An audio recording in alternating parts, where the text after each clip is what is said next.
Maganda pong itapal itong dinikdik na daon ng oregano. Napakaganda po sa ating kalusugan ang palagiang pag-inom ng tea mula po sa oregano dahil ito ay may mataas na antioxidant content na tumutulong para maiwasan ang pagkakaroon ng sakit na cancer. Bukod po sa taglay na health benefits sa ating katawan, ay insect repellent din po ang oregano. Nakakatulong po ito para maitaboy ang ibang mga insekto sa ating garden.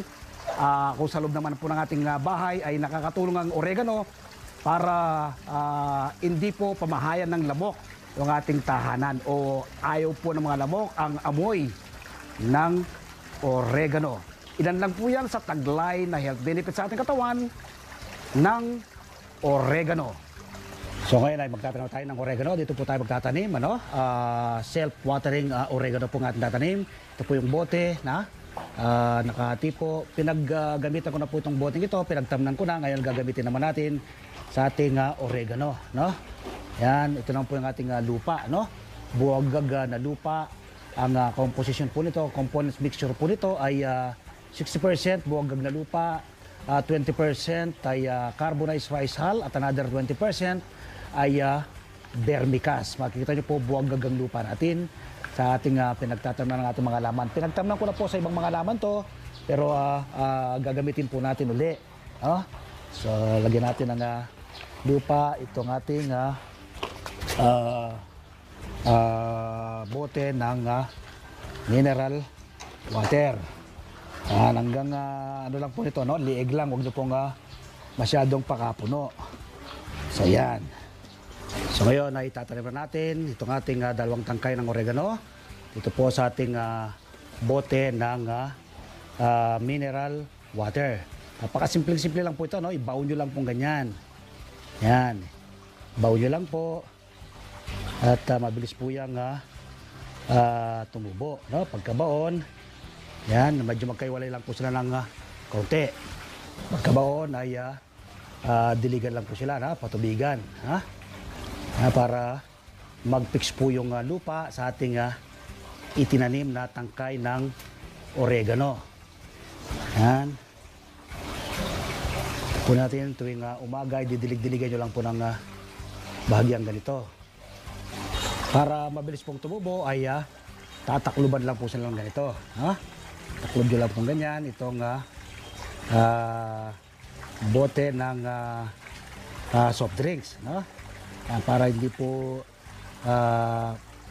magalaw. Kapag nagalaw po kasi yan, habang sprout po ninyo ay hindi po yan matutuloy. So dapat po ay may takip silang ganito.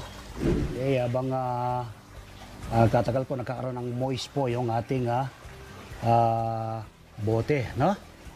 Ating itinanim na oregano sa bote ng mineral water at tinakpan natin ang bote ng soft drinks. After 1.5 months po ng ating pagkakatanim sa ating oregano, tatanggalin na po natin itong bote ng soft drinks. Patubuin ang mga oregano. Ito po yung ating mga tanim na oregano sa mga bote ng mineral water. Simpleng-simpleng patubuin at alagaan. Magtanim din po kayo ng oregano. Ngayon po ay samahan nyo kong humarbes ng aking mga tanim na oregano. Tayo po ay magluluto ng masarap at masustansyang beef soup with oregano leaves. So gan po itong cutter na ito, tayo po ay harvest itong ating mga tanim na oregano. Sa pag-harvest po nito ay ikakat lang po ninyo, no? Kagaya po nito, kukunin natin dito sa mismong nodes. Yan, yan. At kita nyo po ito. So isang oregano lang ating na-harvest. Yan, marami na tayong daon na makukuha. Tapos ito pong tangkay na to, kita nyo po, kinat ko sa nodes, ano? Pagkakuha po natin ng daon nito, ay ating itatanim. So ngayon ay kukunin lang po natin ang mga daon. Gaganda po ng daon, no? Lulusog kasi ng ating tanim na oregano. Yan. So ito po yung ating gagamiting sa ating lulutuing beef soup with oregano leaves. Yan. Yun. Yan. So ito po ngayon, itutusok lang po natin ito sa lupa, no? Sa pagtatanim po nito. So ito po ating itong tangkay nito, tutusok lang natin sa lupa. Tutubo na po yan. Ito po yung ating mga na-harvest na oregano leaves. Halip po kayo, samahan nyo ko. Magluluto tayo ng masarap at masustansyang beef soup with oregano leaves ala magsasakang reporter.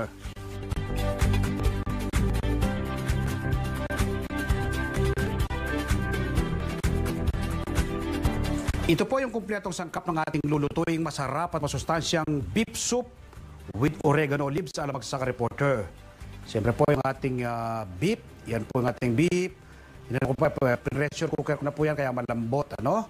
Repolyo, kamatis, patatas, carrot, bell pepper, siling panigang, bawang, sibuyas, luya, asin at ang ating bida, ang daon ng oregano. So yun po yung kumpletong sangkap. So ngayon ay sindihan natin ating kalang. Yan, okay?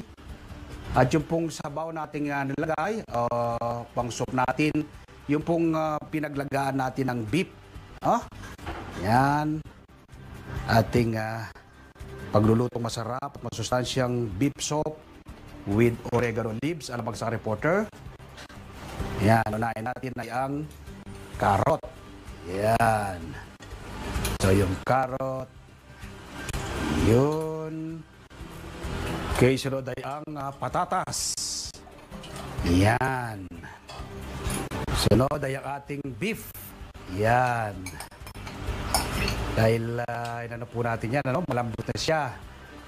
Pressure cooker. Yan. Tapos pakukuloyin po natin ng yan bago natin ilagay yung iba pang sangkap. Tingnan natin, kumukulo na. Yun, kumukulo na. Yan. Pag kumukulo na ng ganyan, ilagay na natin ng ibang mga sangkap. Ilagay na natin ang kamatis. Yan. Sunod ay ang luya. Yun. Tapos ang bawang. Sunod ay ang sibuyas. Yun. Alright. Pakuloy natin siya ngayon ulit. Okay, ngayon lagay na natin ang ating bell pepper. Yan. Sunod ay ang siling haba. Alright. Tapos yung ating repolyo. Yan. Repolyo. Okay, para magkaroon ng lasa, sunod natin ang ating asin. Ano? Itong asin ang ating isusunod. Yan. Huwag nyo pong dadagdagan, yung po sa inyong panlasa. No? Yan. Alright. Hintayin po natin kumulo po ngayon uli. Pag kumulo na yan, lalagay na natin ang ating bida. Yan, pang-uli po yung ating bida ay ang daon ng oregano. Takpan po natin siya uli. Yun.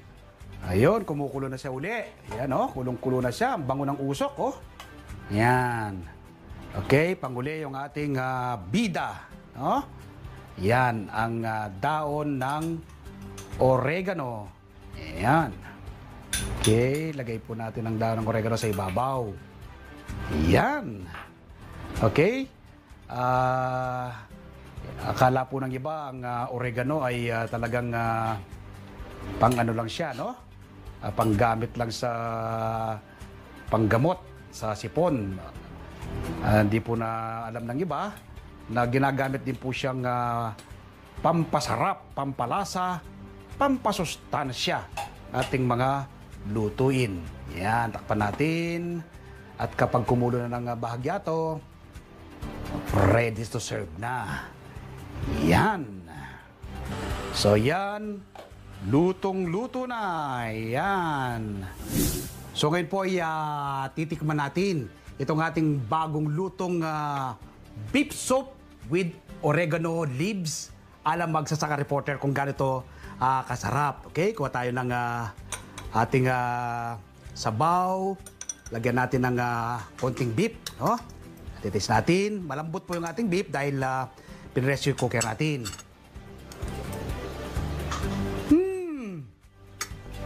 Panalo? Sarap! Yung sabaw niya, nangingibawa po yung lasa ng oregano.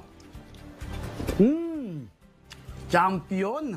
Magluto rin po kayo nito, no? Yak po ay magugustuhan ng yung mga anak, no? Yung mga kids, no? At kung meron kayong mga senior, no? Sa bahay, ito po, masarap na, masustansya pa, lalo pang pinasustansya. From garden to table. Ako po ay napakarami na ng tanim ng iba't ibang uri ng gulay at prutas. Pero patuloy pa po akong nagtatanim. Ako po kasi naniniwala ng pagkakaroon ng seguridad sa pagkain, dapat magsimula sa ating mga tahanan. Food security starts at home. Milyon-milyon ngayon ang nagugutom. Maraming kabataan ang dumaranas ng malnutrisyon. Ito po ang aking nakikitang solusyon, ang pagtatanim ng ating sariling pagkain. Nawa po mula ngayong araw na mapanood ko, magtanim rin po kayo ng inyong sariling pagkain at nawa po ay nakapag-ambag ako ng panibagong kaalaman at impormasyon ngayong araw nito. Una po ay ang simpleng pagtatanim ng oregano sa mga bote ng mineral water at yung pagluluto ng masarap at masustansyang beef soup with oregano leaves. Alam magsasakang reporter. Salamat po. Happy farming! God bless! Ngayon po'y sasagutin ko ang ilang tanong ng maraming nanonood dito sa ating show. Ang unang tanong natin ay mula kay Vicky Dalmasio. Magandang umaga magsasakang reporter. May tanim akong cauliflower. Bakit hindi po kaya nagkaroon ng flower o bulaklak? Salamat po. Thank you very much, Vicky. Marahil ay nagkulang ng nutrients na nakuha ang yung tanim na halaman. So dapat ay naglagay ka ng mga organic na pataba tulad ng vermicast o kaya kitchen waste compost. Ano? Kung wala kang makuha niyan, pwede ka rin maglagay ng cow manure, chicken manure o carabao manure. Maganda yan sa ating mga tanim na halaman tulad ng cauliflower. Tanong naman mula kay Marie San Juan. Hello, Sir Mer. Saan po pwedeng mag-training for short term sa pagtatanim? Salamat po. Thank you very much, Marie. Palagi ka lang manood ditong ating TV show na Masaganang Buhay. Ano? Marami kang makukuha sa akin ng mga ideas, mga new techniques sa pagtatanim ng iba't ibang uri ng halaman. Pero kung gusto naman ay sa ATI, Agricultural Training Institute ng Department of Agriculture. Once a month, meron silang kinakandak na pre-training seminar. Tanong naman mula kay Alan Del Rosario. Sir Mer, tutubo po ba ang kamyas sa Baguio City? Salamat po. Thank you very much, Alan. Yes, tutubo yan. Ano? Yung kamyas naman ay halaman yan dito sa ating bansa. Palagay ko kapag ikaw ay nagtanim dyan sa Baguio City, mas mapaparami mo ng bunga yan. At ang huling tanong natin ay mula kay Recto Valdez. Sir Mer, hindi na po ba kailangang diligan ang luya kapag naitanim na? Salamat po. Thank you very much sa Recto. Dapat ay dinidiligan pa rin yan. Ano? Ikaw ang mag-assess. Dapat mapapanatiling moist ang lupa na pinagtamnan mo ng luya. Pag nakita mong tuyo na yan o malapit na matuyo, magdilig ka na ng yung mga tanim na luya. Nawa po ay makatulong ang mga naging sagot ko. Sa mga naging katanungan po ninyo, magtanim din po kayo. Ngayon po'y shoutout tayo sa ilan sa maraming nanonood dito sa ating show. Shoutout kay Jemba at Erlinda Basco, watching from Quezon City. Daisy Marie Bautista, Majoy Nur, Glenda Tinte, Raymond at Allen Perez, Tatay Roberto Rehano and to all Rehanos family, Chris Nalasa Deloso, Danilo Castro, Margie Vargas at Joko Santoyo, Tatay Amado at Nanay Erlinda Caranto, watching from Pangasinan, Tatay Susing at Nanay Nori Kabigting, watching from USA, Ma'am Fatima Patio, Alex Puentes, Alex Yao, Dicio and Loida Hernandez, Bobet and Josa Cunanan, Aspias Pilyaga, Alex Yao, Eddie and Joserina Alhambra, Nanay Feli Navarra, Amor and Dennis Fajarda, Romeo and Esusa Fernandez and family, dating DOST Secretary Fortunato de la Peña, at Eddie, Fina and Jady Lunillo, watching from Imus, Cavite.